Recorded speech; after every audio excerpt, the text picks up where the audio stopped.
आदरणीय उदय प्रताप सिंह जी का और साथ में जितने हमारे समाजवादी वरिष्ठ नेता मैं उनका धन्यवाद देता हूं। ये मेमोरियल जिसका अभी आपने प्रेजेंटेशन देखा और आदरणीय उदय प्रताप सिंह जी ने जो जानकारी दी है, हम सब लोगों की मिलकर के कोशिश होगी कि बहुत जल्दी नेताजी का ये मेमोरियल बनकर के तैयार हो जाए। ये मेमोरियल सैफई में इसलिए बना रहे हैं कि नेताजी का सपना सैफई था और जीवन भर वो मिट्टी में रह करके पढ़े लिखे, खेले, आगे बढ़े, राजनीति की तमाम परेशानियां, गांव के लोगों की तमाम दिक्कतों को समझते हुए वो देश की राजनीति में ऊंचाई तक पहुंचे और सबसे ज्यादा लगाव उन्हें सैफई के प्रति था। इसीलिए सैफई में ये मेमोरियल बनने जा रहा है। उनके जन्मदिन 22 नवंबर को हम सब लोग मिलकर के इसका शिलान्यास करेंगे। मैं आप लोगों को भी बुलाऊंगा, हमारे सभी वरिष्ठ समाजवादी नेता उस कार्यक्रम में मौजूद रहेंगे।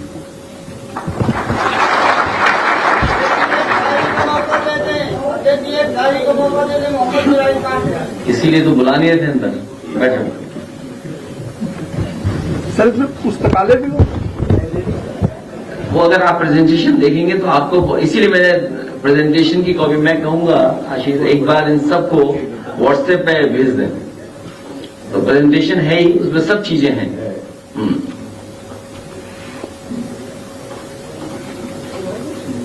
बस इतना ही। चलिए, धन्यवाद। नेताजी को धरती पुत्र कहा जाता था, ये बताया जा रहा है कि आपके मोबाइल फोन पर घुसपैठ हो रही है। बड़े दुख की बात है कि सुबह सुबह ये जानकारी मिली और इस तरह का मैसेज कंपनी के माध्यम से मोबाइल पर पहुंचा है और ये जो मैसेज बता रहा है कि आपका स्टेट एजेंसी या स्टेट की तरफ से हैक किया जा रहा है या जासूसी की जा रही है। तो बड़े दुख की बात है, आज हमारे डेमोक्रेसी में, लोकतंत्र में आजादी और आपकी प्राइवेसी को भी ये किस लिए उसको खत्म करना चाहते हैं? आखिरकार जासूसी किस लिए? और इस सीमा तक कि जो पार्टी के बड़े नेता हैं, पार्टियों के बड़े नेता हैं, उनके मोबाइल सर्वेलेंस में ले ली जाए, उनकी जानकारी हो जाए, ये बड़ा दुखद है और डेमोक्रेसी में इसके लिए कोई जगह नहीं है। इसकी जांच हो, सरकार जांच करके बताएगा क्यों ऐसा चल रहा है, जिसमें कई वरिष्ठ नेता हैं, डिफरेंट पार्टीज के हैं। नहीं, मैं आपको डिस्प्ले करा दूंगा जो मैसेज कंपनी की तरफ से आया है। जी सर, एक बार नहीं, मैं तो नहीं दिखाऊंगा मोबाइल, आप देख लेना, किसी और की कंपनी देख लेना। आज हमारे लिए महत्वपूर्ण नेताजी का मेमोरियल है। ये तो अचानक बात आ गई, इसलिए मैं बात कर रहा हूं। और देखिए, जासूसी क्या होगा किसी की जानकारी हासिल करके, जब जनता ही आपके खिलाफ है। और ये जो पीडीए यात्रा या पदयात्रा हुई, अभिषेक और उनके संगठन के लोगों ने जिस तरीके से पूरा कार्यक्रम चलाया है और पार्टी के संगठन ने साथ दिया है, 5000 किलोमीटर से ज्यादा ये लोग चल चुके हैं, साइकिल से और पैदल, और अभी उन्हें लंबी दूरी जाना है। नेताजी के कार्यक्रम 22 को, उससे पहले ये सैफई पहुंचेंगे और उसके बाद ये लोग लगातार बूथ स्तर पर काम करेंगे। तो ये जो तैयारी है, इसी से घबराए हुए हैं। कल कोई पत्रकार साथी मुझसे पूछ रहा था कि बीजेपी के लोग दलित सम्मेलन कर रहे हैं। ये बीजेपी के वही लोग हैं जो लोगों को मिलने से पहले उन्हें साबुन से नहलाते हैं, साफ सुथरे होकर के आए, टूथपेस्ट करके आए, तब मुलाकात होगी। और फिर इस देश ने वो समय भी देखा है, अगर किसी ने छू लिया तो नहा करके आते हैं, किसी के छुए का खाना नहीं खाते। वो हम लोगों ने घटनाएं सुनी है, देखी है। अभी कईयों की जान चली गई अगर पानी पी लिया उसने, अगर कोई मंदिर से सामान उठा लिया उसकी जान चली गई। समाज में सुधार की जरूरत है। आज सरदार पटेल जी को हम याद करते हैं, जिन्होंने देश को जोड़ा, देश को आजादी दिलाई। आचार्य नरेंद्र देव जी को याद करते हैं, जिन्होंने हमें समाजवादी सिद्धांत पर आगे बढ़ने का हमेशा प्रेरणा दी, समाजवादी आंदोलन को आगे बढ़ाया। और नेताजी के मेमोरियल के जानकारी आपको दी है, इसलिए कि नेताजी ने हम लोगों को विरासत में बहुत कुछ दिया है। इतने वर्षों उन्होंने संघर्ष कर करके समाजवादी आंदोलन को यहां पहुंचाया है। हमारी और नौजवानों की यही जिम्मेदारी है कि इस आंदोलन को और कैसे आगे लेकर के जाएं, इसको आगे बढ़ाएं। ये मेमोरियल कब तक बनके तैयार हो पाएगा? हमारी कोशिश होगी कि 27 से पहले बनकर के तैयार हो जाए। सर, एक दलित सम्मेलन क्या, वो तो महिला सम्मेलन भी कर रहे हैं, मेरी माटी मेरा देश चला रहे हैं, उनको लग रहा है कि उनकी माटी नहीं है ये। अभी कुछ दिन पहले सॉइल टेस्टिंग कर रहे थे। ये वही लोग हैं जिन्होंने किसानों से कहा कि हम सॉइल टेस्टिंग करेंगे, और आय दोगुनी तो हुई नहीं उनकी। तो ये जो बुनियादी मुद्दे हैं कि चरम सीमा पर महंगाई है, चरम सीमा पर बेरोजगारी है, चरम सीमा पर अन्याय हो रहा है, और सरकार सुनने को तैयार नहीं है, देखने को तैयार नहीं है। क्या गड्ढे में गाड़ी के डिसबैलेंस होने से बच्चों की जान चली गई? आप मुझे बताओ पत्रकार साथियों, पिछले 6 साल में या 7 साल होने जा रहे हैं, इस सरकार ने कितनी बार कहा कि गड्ढा मुक्त करेंगे सड़कों को? क्या ये बदायूं की घटना उसकी वजह से नहीं हुई? अखबारों में छपा है कि भ्रष्टाचार और गड्ढे की वजह से डिसबैलेंस हुई गाड़ी और इतना बड़ा एक्सीडेंट हो गया, बच्चों की जान चली गई। और फिर डेंगू से जान जा रही है लोगों की। किसी जिला अस्पताल में इलाज नहीं है, दवाइयां नहीं है, ऑपरेशन नहीं मिल पा रहा। पीजीआई जैसे प्रतिष्ठित संस्थान में बीजेपी के नेता, उनके पूर्व सांसद, उनके बेटे को इलाज नहीं मिला, उसकी जान चली गई। इसी पीजीआई में कई मंत्रियों की जान गई, अगर आपको याद हो। याद है कि नहीं याद है आपको? जिस समय कोरोना फैला था, बीमारी आई थी, इसी प्रतिष्ठित संस्थान में मंत्रियों की जान गई। ये जो जांच कर करके अपना पल्ला झाड़ रहे हैं, कोई जिम्मेदार अगर है तो मुख्यमंत्री खुद जिम्मेदार हैं, क्योंकि वो बजट नहीं दे रहे हैं। आखिर बजट कहां जा रहा है?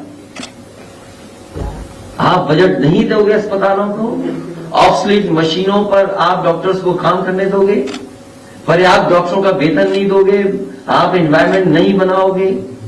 और मैंने कल भी कहा था, आप पता करिए, Lohia institute, Saifai medical college, PGI या अन्य संस्थाओं में जिनको नौकरी मिल रही है, एक ही संस्था के लोग हैं, एक ही कोचिंग के लोग हैं, एक ही स्टेट के लोग हैं। इतने बड़े पैमाने पर नौकरी मिल जाने, अभी तो मैंने विधानसभा विधान परिषद की बात नहीं की है, आप सब जानते हैं।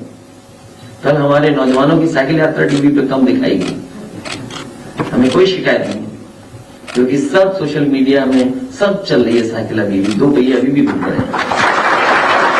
मुझे खुशी है कि इस मेमोरियल के लिए यंग आर्किटेक्ट्स, यंग इंजीनियर्स ने हमारा बहुत सहयोग किया। हम किससे इंस्पायर हों? दुनिया में बहुत सारे बड़े बड़े लीडर्स का, बड़े बड़े लीडर्स के सरकारों ने स्मारक बनाए हैं, दुनिया में जगह जगह बने हैं। समाजवादियों ने जयप्रकाश नारायण जी का यहां लखनऊ में बनाया था, और ऐसा समाजवादी म्यूजियम बना था कि देश में किसी लीडर का इस तरह का म्यूजियम नहीं बना है, लेकिन उसको भी बर्बाद कर दिया सरकार ने। जब मैं उसके अंदर गया तो मैंने देखा था कि पॉलिथीन से, धूल मिट्टी से जयप्रकाश जी ढके हुए थे, और यही छिपाना चाहती थी सरकार। सरकार को समाजवादी सिद्धांत से कोई लेना देना नहीं है। समाज में गैर बराबरी खत्म हो, जाति जनगणना हो, जो पिछड़े दलित हैं उन्हें आरक्षण मिले, कोई सरकार को परवाह नहीं है। सरकार आरक्षण छीनना चाहती है, सरकार तमाम महापुरुषों का इतिहास बदलना चाहती है, छिपाना चाहती है। इसीलिए टीन शेड लगाए थे, ताला लगाया था उसमें। इसीलिए मजबूरी में हमें गेट के ऊपर से चढ़ करके जाना पड़ा। और अगर अगली साल भी लगाएंगे गेट पे ताला तो अगली बार भी इसी तरह कूद करके जाएंगे। सर एक सवाल है सर, मेमोरियल जो बनने जा रहा है, मुझे उम्मीद है कि नेताजी का मेमोरियल सैफई में बहुत अच्छा जल्दी बनाने की कोशिश करेंगे। और इसीलिए मैंने ये प्रेजेंटेशन की। आदित्य प्रताप सिंह जी ने हिंदी में बताया कि क्या क्या इसमें चीजें जोड़ रहे हैं। समय समय पे लोगों ने सुझाव दिए हैं। कोशिश होगी उन सुझावों को भी एकोमोडेट कर लें, उन सुझावों को भी शामिल कर लें, जिससे कि जिस जगह से नेताजी को सबसे ज्यादा लगाव था, मैं सबसे पहले वहीं उनका मेमोरियल बनाने जा रहा हूं। मुझे उम्मीद है कि बहुत जल्दी 27 से पहले वो मेमोरियल बनकर के तैयार हो जाएगा। मैं प्रेस के साथियों का धन्यवाद दूंगा और एक बार फिर कहूंगा ये प्रेजेंटेशन कर दें और उनका गाना आप आ जाना। सर एक सवाल है सर अखिलेश जी एक सवाल है। पीलीभीत जिले में 50 दिन से ज्यादा हो गया किसान लोग भूख हड़ताल पे हैं, उनकी 250 से ज्यादा। और लखनऊ में दरवाजा तोड़ तेरी अलग है सबसे। मेमोरियल की बात ही मैं और बात को आगे नहीं बढ़ाना चाहता था। जो बात यहां से कही गई है, अपहरण होकर के मार दिया गया बच्चा, सरकार का यही जीरो टॉलरेंस है क्या? और उस शहर में जहां बीजेपी के नेताओं पे पहले से आरोप है, मैं आज आपसे फिर कहता हूं, मैंने कई बार प्रेस से कहा मैंने, ये दूसरे प्रदेशों से जो अधिकारी लाए जा रहे हैं उनको समझाया जा रहा है कि आप अन्याय करिए और अन्याय कर करके आप इस प्रदेश से चले जाना, आपका कुछ नहीं होगा। कौन चलाता है जिला कानपुर? ऐसी घटनाएं होंगी, स्वाभाविक है। मोहम्मद आजम खान साहब को क्यों इतनी परेशानी है? क्योंकि दूसरे प्रदेश से बुलाया गया अधिकारी, उसने पूरा साजिश कर करके उन्हें इस तरह की कार्रवाई करवाई है। तो जब पुलिस से आप पॉलिटिकल काम लोगे तो क्या उम्मीद करोगे आप कि आपका लॉ एंड ऑर्डर बेहतर होगा? बच्चे किडनैप होंगे, उनकी जान चली जाएगी। सोचो उस घर परिवार पे क्या गुजर रहा है, जिसका बेटा चला गया, जिसके परिवार का सदस्य चला गया। और ये कोई पहली घटना उत्तर प्रदेश में नहीं है, इलाहाबाद में पहले हो चुकी है, चित्रकूट में पहले हो चुकी है। और तभी मैं कहता हूं इन परिवार वालों पे, जिनका परिवार नहीं है, वो परिवार वालों का दुख नहीं समझ सकते।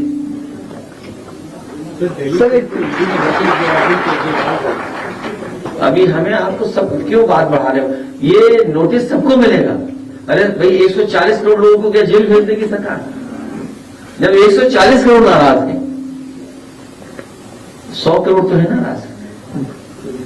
सर पहले मैंने कहा था 110 करोड़ बढ़ गए लोग, और ये जो ईडी का छापा और इस तरह की घटनाओं के बाद 115 करोड़ भारतीय जनता पार्टी से नाराज हैं। क्या इन सबको जेल भेज दोगे?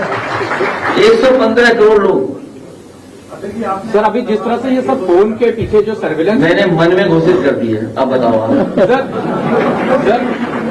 मैंने कर दी मन में घोषित। सर ये फोन, अब मन पढ़ पाओ तो पढ़ो, सर ये फोन का जो नहीं तो मैंने भगवान से झूठ बोला ना, आपसे झूठ बोला।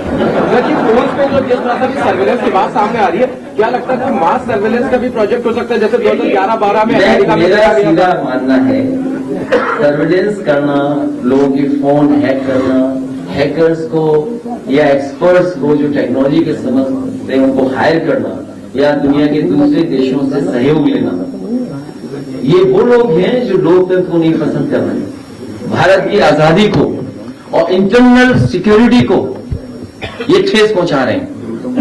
ये लीडर्स के क्यों हैक कर रहे हैं आप? आज खबर पड़ी कि पुलवामा में कि उत्तर प्रदेश के एक किसी की जान चली गई। मैं तो ये कहता हूं सरकार को ये बताना चाहिए कि किन किन प्रदेशों के लोगों की जान गई, और तब सरकार को इंटरनल सिक्योरिटी की चिंता है जब पुलवामा में कितने लोग शहीद हो गए थे। क्या आज तक पता लगा कि वो जो एक्सप्लोजिव था वो कहां से आया? ये बीजेपी के लोग मजाक कर रहे थे मुझसे जब मैंने कहा कि अगर गूगल मैप्स की या अगर दुनिया के दूसरे देशों का सहयोग ले सकते हो तो ले लो और आपको जानकारी हो जाएगी कि ये चीजें कहां से आएंगी। गाड़ी जा रही है। क्या ये इंटरनल सिक्योरिटी का मामला नहीं है? सर नेता क्या केरला में जो घटना हुई वो इंटरनल सिक्योरिटी का मामला नहीं है? सरकार आखिरकार क्या कर रही है? और सरकार लीडर्स के फोन जासूसी पे लगाए हुए। इसीलिए मैंने कहा अगर सब संस्थाएं पॉलिटिकल लोगों के पीछे लग जाएंगे। अरविंद केजरीवाल को ईडी का नोटिस मिल गया, इनकम टैक्स, ईडी, सीबीआई, इनका नोटिस कोई भी दे सकता है। और मुझे याद है, मैं अभी अपने लीडर्स को बता रहा था, एक बार 30 से 31 तारीख को ही नेताजी ने भी प्रेस कॉन्फ्रेंस की थी यहीं पर लखनऊ में, जब हमारे घर के फोन रिकॉर्ड किए गए थे। याद करिए, आप लोगों के रिकॉर्ड पर होगा। और आज भी 31 तारीख है। सोचिए, वो भी सरकार थी जो रिकॉर्ड कर रही थी, वो भी चली गई। ये रिकॉर्ड कर रहे हैं, ये भी चले जाए। सर, नेताजी की जन्मतिथि को लेकर उत्तर प्रदेश विधानसभा का जो सदस्य परिचय है उसमें 21 नवंबर है, विधान परिषद कोई बात नहीं, 21 हमारी भी जन्मतिथि अगल बगल होगी, चाचा से पूछ नवंबर लेना। है। ये कोई बड़ा इशू नहीं है, बड़ा इशू नहीं है। इसको ये कोई बड़ा इशू नहीं है। सुधार- नेताजी तो कह रहे थे हमारी मार्च में हुई है जन्म, तो हम क्या करें बताओ। रिकॉर्ड में है तो अरे वो ठीक है, कोई बात नहीं। वो 22 का मनाते थे उनका जन्मदिन हम लोग। 21 मार्च का नहीं, हम लोग 22 को मनाते थे। क्यों? देखिए, हम लोग 22 को मनाते थे। अरे, हम भी 3-4 जन्मदिन मनाते हैं। आप नवरात्र 4 मनाते, 3 मनाते, 2 मनाते हो। आज त्योहार दोनों बन रहे हैं। नहीं, ठीक है, आपने हमें करेक्ट कर दिया, लेकिन हम लोग पार्टी के लोग हमेशा 22 नवंबर ही मनाते रहे। और रिकॉर्ड पे कुछ बात रही होगी, लेटर चला जाएगा, सही हो जाएगा। वो करा देंगे, हम लेटर भेज देंगे। भाई, हम कुछ नहीं करेंगे, खूब करो जासूसी। और आपकी भी जासूसी हो, आप भी बात मत करना फोन हम पे। पुलवामा का जिक्र किया कि हाल ही में राहुल गांधी ने सत्यपाल मलिक का एक इंटरव्यू लिया था और उन्होंने साफ तौर पर पुलवामा में जो अटैक हुए थे उसके लिए सरकार ने जोड़ा था। तो वो दोबारा आर्काइव में पड़ा है, वो दोबारा पढ़ लो इंटरव्यू। तो सरकार को जांच करनी चाहिए ना। अगर ये बातें उठ करके आ रही हैं, तो बात उठ के आ रही हैं, तो उसमें सरकार को विचार करना चाहिए, सरकार को बताना चाहिए क्या सच्चाई है। अब वो मैं इतनी बड़ी बातें नहीं कर रहा। आप मेमोरियल का डिस्प्ले दोबारा देखिए, प्रेजेंटेशन। मैं कहूंगा एक बार मेमोरियल का दोबारा कर दें।